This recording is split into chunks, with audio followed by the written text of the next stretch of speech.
Welcome boys and girls, Christine here with my review of the Tides of Torment DLC for Total War Warhammer 3 Immortal Empires.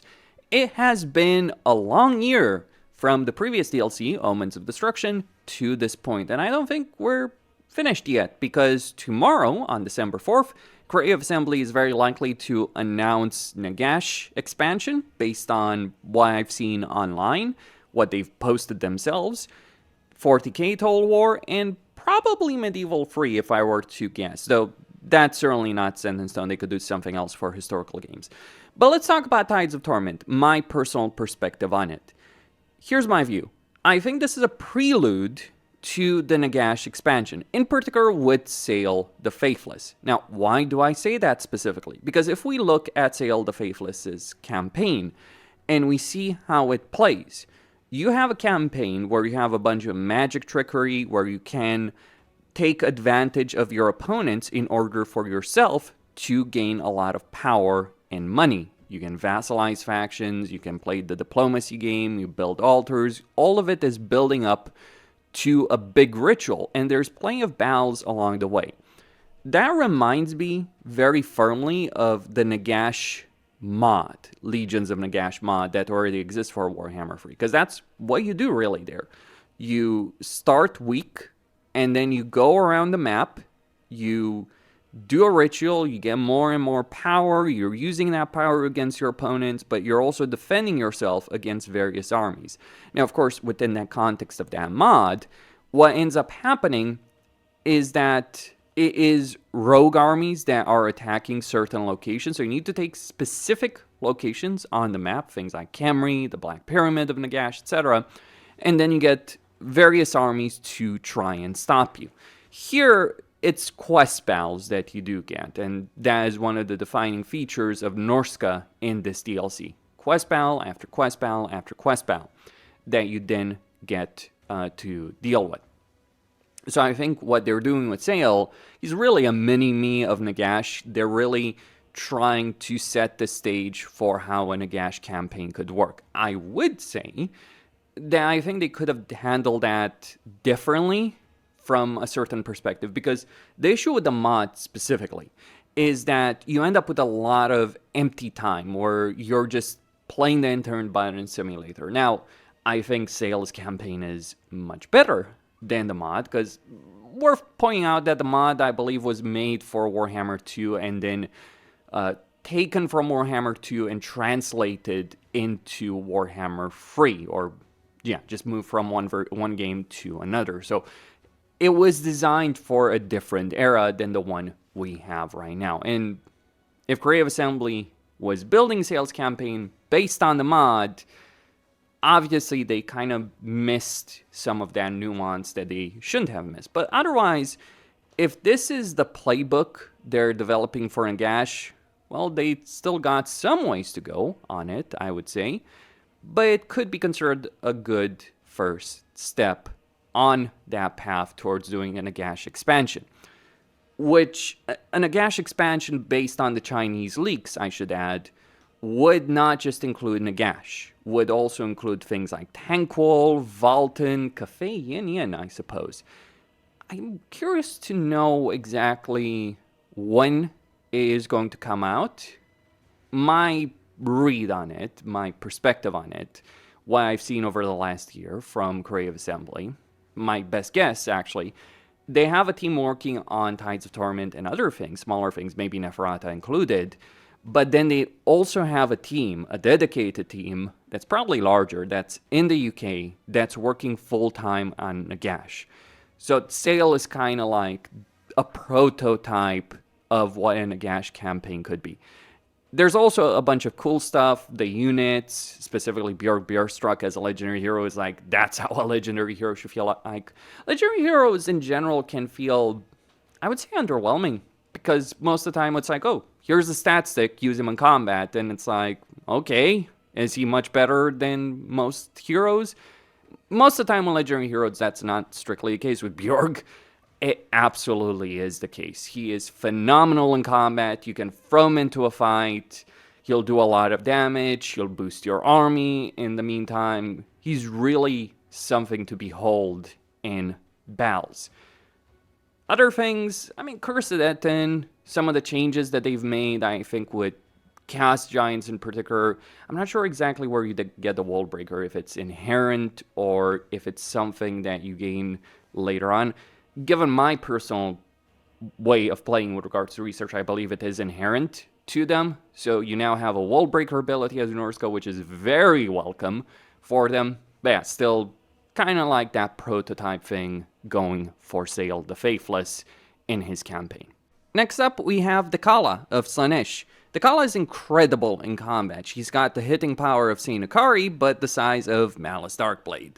She can move fast, she can move hard, she can do a lot of damage, she has a lot of defensive capability dependent on the stance you pick with her, because that's what I'm going to call what she has as abilities. You unlock these through her special skill line. You throw Dechala in combat, she can take on an entire enemy army. Good luck targeting her because she has an ability to actually escape that. And also, I think because of the way her model is designed and her animations, I don't think that's really going to be a good idea. It's going to be a difficult affair to actually contain Dechala if you are fighting against her, at least from a campaign perspective. So let's say you're playing a multiplayer campaign and you're dealing with Dechala. She's got a lot of opportunities to gain a significant amount of power very, very quickly in her campaign. Largely because her campaign starting position is relatively safe. She's very strong against any opponents she might encounter, be it Cafe or Gelt. The only problem might be Nakai, but it's not really a big issue for her to actually deal with. Regardless of that specific situation with Dechala, she does start in the southern end of Cafe. So Sayl starts in the north, Dechala starts in the south. She has to deal with the Cafean faction. So interestingly enough, the victory conditions in the campaigns I've played at about 200 hours, as I've put into this DLC, what the victory conditions have been from the moment Crave Assembly has given me review code to this moment, they have involved dealing with Snitch, northern provinces, and western provinces. Bit of a weird mix, I have to say, with regards to that. And I do mean destruction, not vassalization, because you can vassalize factions with diplomacy with Dechala. You don't have seduction, at least that's as far as I know, with regards to her, but you can still use diplomacy. And there's a really nice play over there in terms of how you get it done. You secure your initial situation, you deal with Nakai, get the Norskans as a vassal, all of that good stuff. And then you just teleport Dechala to, with the initial cult she has, or had at least, maybe that's changed. You teleport her using the cult to the last settlement of the Burning Nomads that Gelt wants to take. You sell that to Gelt, instant vassalization, no problem, issues sorted out. Good amount of power with respect to that from Dechala. And getting Gelt as a vassal is a huge power boost because the way the diplomacy works in the game is the more vassals you have, especially stronger ones, the more faction strength you have. So you don't really want small, insignificant vassals. You want powerful vassals. That's really the best way of handling Dechala because having powerful vassals means that their faction strength, I think, is calculated with yours. Okay, beyond that, it is also an interesting twist on her campaign in that she is playing like a Slaaneshi Chaos Dwarf, as I mentioned in the video I did on the subject of Dechala. So she has Thralls, which are basically laborers. She has Tormentor Holds, which are kind of like Chaos Dwarf Forges, minus the forging stuff, but the recruitment part at least. And then she has Pleasure Palaces, which stand in for Dark Towers, or Towers of Zar, forget the name actually. Regardless, she has provinces or regions that she used to get resources. She has certain structures she uses for gold. The Tormentor Holds are using gold. And then she has provincial capitals, pleasure palaces, where she spends the vast majority of those resources. And then she generates an additional resource from those in terms of decadence. She has this mix of kind of beastmen, because beastmen can create items, however many they want, though in the Decala's case it is for decadence as opposed to gold. But she also has something of a Stankia or Grom the Paunch in that she can get army buffs or debuffs. It's more a Stankia from that specific point of view where you get buffs and debuffs, or you can get faction benefits using that cadence. My recommendation would be to save up for the faction benefits if you're looking to play Dechala. With regards to the units, Legendary Lord, honestly, I haven't really played that much with the Legendary Lord. I mean, he's pretty solid in combat. He's got one of those fancy, new, powerful mounts. All good from that perspective. But, you know, compared to Bjork, he is not Bjork, suffice to say. I mean, I think Bjork, Bearstruck, is kind of going to be the Legendary Lord on which all other Legendary Lords are going to be compared from now on. Like, just one character that just stands out so much and is so unique in terms of what he offers as a hero, as a Legendary hero, that no other can compare to that. I'm not even joking. Also, Bjork is kind of easy to unlock. The Legendary hero for Slaanesh, not necessarily so much. They also added a casualty replenishment hero with Slaanesh with the Tides of Torment DLC. So I would say if you're looking to play a Slaanesh DLC, Dechala, however you feel about the campaign, personally, I prefer the mask, if you want my personal opinion on that.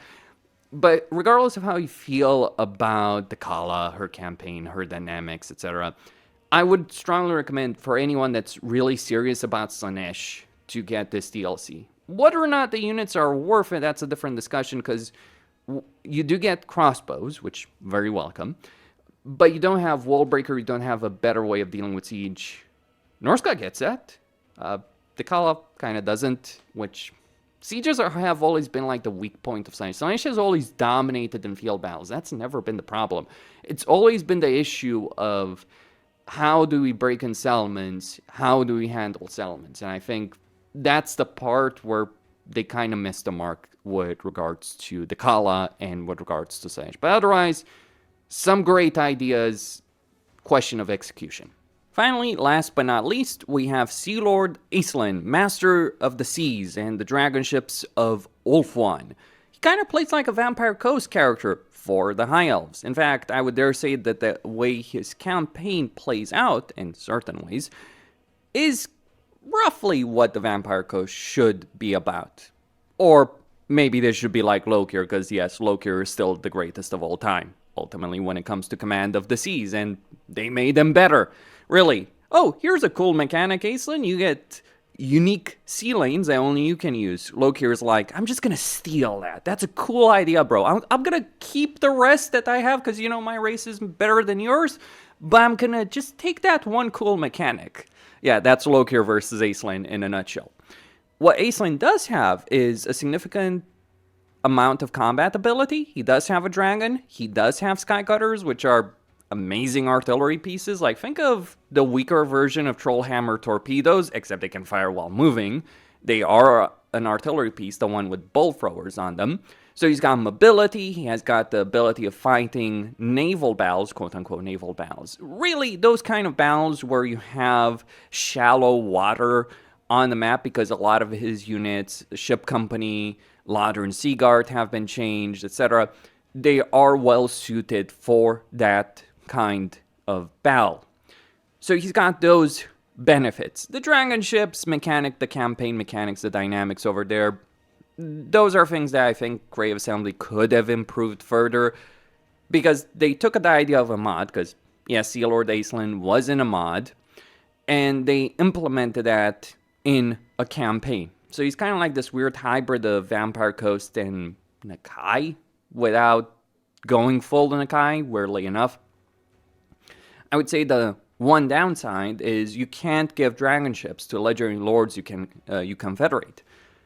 Instead, you have to get sea helms, give dragon ships to the sea helms, and then you still want to use the legendary lords. That's a bit of an odd one, Creative Assembly. I think it would have been better had you had the ability as a player to select an army and give that army a dragon ship, regardless of what that army is. Just tie it to that lord permanently in a campaign. That's what I personally would have done with regards to that. Beyond that, a lot of different mechanics in play over here between elven colonies or giving settlements to certain factions to make them stronger.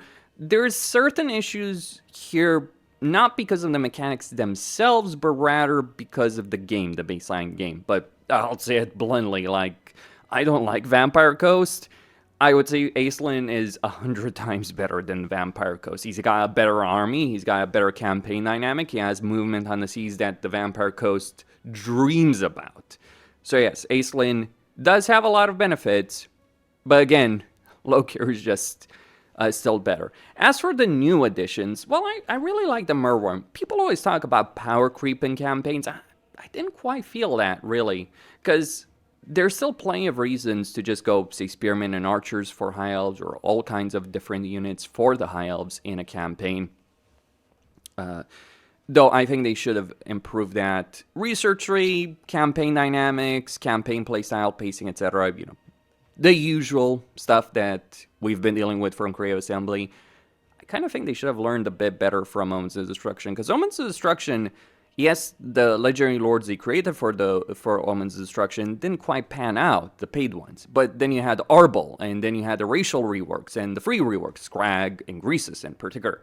Here you have Tyrion, Teclis, Trog, Wulfric, who all have their unique mechanics, and Akari gets a bit of sprinkling there. Then you have Dechala as Legendary Lords and their unique mechanics, but the racial reworks kind of leaving some things to be desired, honestly. I'll be quite honest on that entire subject. But still, it's not a bad campaign. There's some really cool stuff, and I'm not gonna lie, I love the Merworms. Again, not a situation where people say, oh, this is like the Thrones of Decay, where you just buy the DLC and get a lot of power. Dwarves are not powerful because of Thunder Barges. In fact, I've played a lot of Dwarves without ever recruiting a Thunder Barge besides the ones that Malachi gets inherently in his campaign. Beyond that, though, when I'm looking at the campaign, do I think the Mist Mages are a good addition? I mean, it's kind of a weird one to have an extra magic slot or mage slot. I think they could have looked at Skaven, how they do it with Eshin Sorcerers versus Plague Priests. Maybe that would have been better, so you can increase capacity more, but you have to pick. Do you get a mage or do you get a Mist Mage? At least there's a reason to get both, but yeah, I mean, I look at that and I think to myself, maybe we should have gotten an Anointed of Asuryan as the Lord Choice, Seahelm as the hero. Because Mist Mage, we have mages for High Elves. We've always had mages for High Elves. Maybe just a new School of Magic could have been added to the DLC. Just an idea, just a perspective. Anyway, that's pretty much all I had to say. My final view, we waited 1 year for this? For this shit? Oh, really, CA? Makes my head hurt, really, when I think about that. Hopefully Nagash will be better. Quastin here signing out. Don't forget to subscribe, like, and enable notifications. And if you do enjoy my content, consider donating via PayPal or Patreon. Links are going to be in the description and a pinned comment below as well. Stay tuned.